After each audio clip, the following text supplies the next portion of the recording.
Assalamualaikum warahmatullahi wabarakatuh. Perkenalkan, nama saya Kailifa Zakia Azahra, NIM 14014119265. Perkenalkan, di sini saya akan menceritakan legenda dari Gunung Kelut. Nah, sebelum itu kita harus mengetahui terlebih dahulu, Gunung Kelut adalah salah satu gunung berapi aktif yang berada di Indonesia, tepatnya di perbatasan antara wilayah Blitar, Kediri, dan Malang yang ada di Provinsi Jawa Timur. Nah, Gunung Kelut ini masih aktif hingga saat ini dan meletus terakhir pada tahun 2014. Pada zaman dahulu, ada kerajaan Majapahit dengan raja yang sangat terkenal, yaitu Raja Brawijaya. Raja Brawijaya mempunyai seorang putri bernama Putri Diah Pusparini. Putri Diah Pusparini itu sangatlah cantik. Maka dari itu banyak sekali pemuda yang ingin menikahinya. Namun Putri Diah tidak mau karena dia mencari suami yang sangat tepat untuk kemudian hari. Pada suatu hari, si ayahanda Raja Brawijaya berbicara empat mata dengan Putri Diah.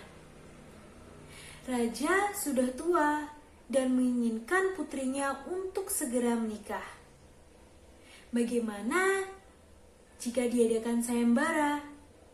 Barang siapa yang bisa meregakan busur Kiai Garuda Yaksa dan bisa mengangkat gong Kiai Delima, maka akan bisa menikahi putrinya.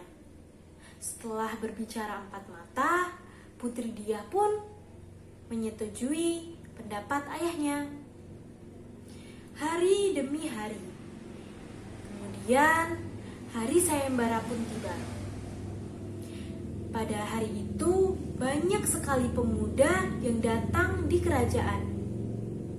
Mereka satu persatu mencoba untuk meregakan busur dan mengangkat gong. Karena tidak sembarang orang bisa meregakan busur dan mengangkat gong tersebut. Karena hanya yang mempunyai kekuatan gaiblah yang bisa mengangkat dan meregakannya. Nah, pada saat itu semua pemuda sudah mencoba, namun tidak ada satupun yang berhasil. Tiba-tiba setelah hampir selesai, datanglah seorang pemuda dengan kepala banteng yang datang ke kerajaan tersebut. Nah, kemudian raja menyetujui apabila pemuda tersebut menjadi peserta terakhir. Nah, selanjutnya pemuda tersebut yang mempunyai kepala banteng mencoba untuk meregakan busur dan mengangkat gong tersebut. Nah, satu persatu syarat dapat dilaksanakan dengan baik. Yang pertama, mengangkat busur atau meregakan busur, pemuda tersebut berhasil dengan sukses. Kemudian yang kedua, mengangkat gong, pemuda tersebut juga bisa. Nah, ternyata pemuda tersebut bernama Lembu Sura, pemuda dengan kepala banteng.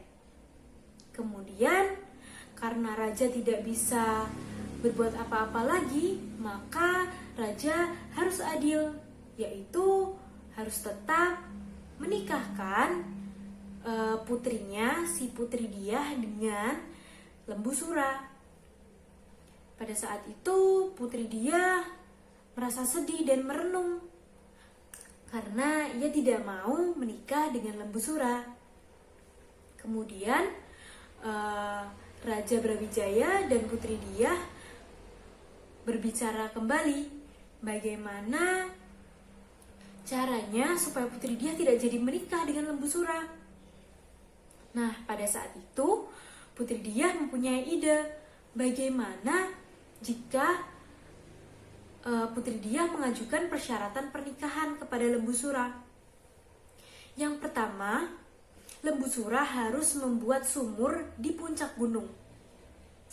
Kemudian Lembu Sura menyetujui syarat tersebut. Lembu Sura segera bergegas ke gunung. Sampai di puncak gunung, Lembu Sura menggali tanah sedalam mungkin supaya muncul air dan sumur tersebut bisa digunakan mandi oleh Putri Diah.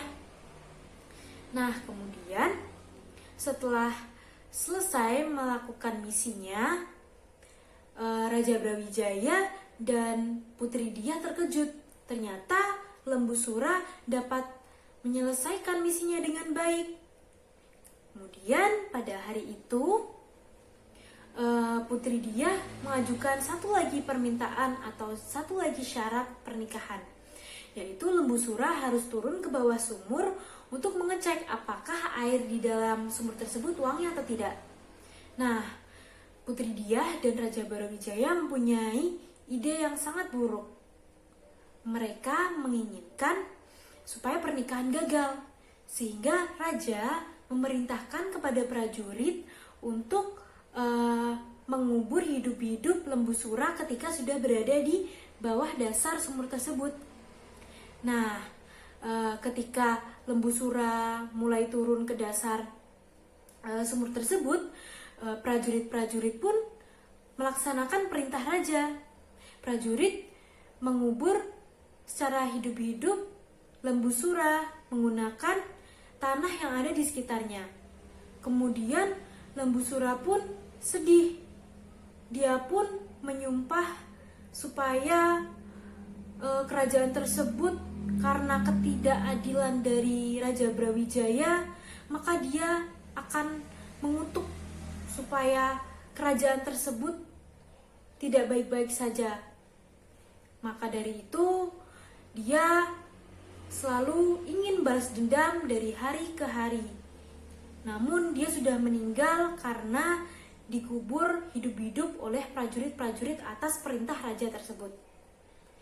Nah, sejak saat itu warga yang ada di sekitar situ merasa sedih karena raja yang dibangga-banggakan mengkhianati janjinya dan melakukan perbuatan yang tidak terpuji. Nah, maka dari itu, karena sudah dikutuk dan apabila Gunung Kelut meletus, masyarakat di sekitar percaya apabila si Lembu Sura sedang berbalas dendam kepada kerajaan. Sekian legenda dari Gunung Kelut. Terima kasih. Wassalamualaikum warahmatullahi wabarakatuh.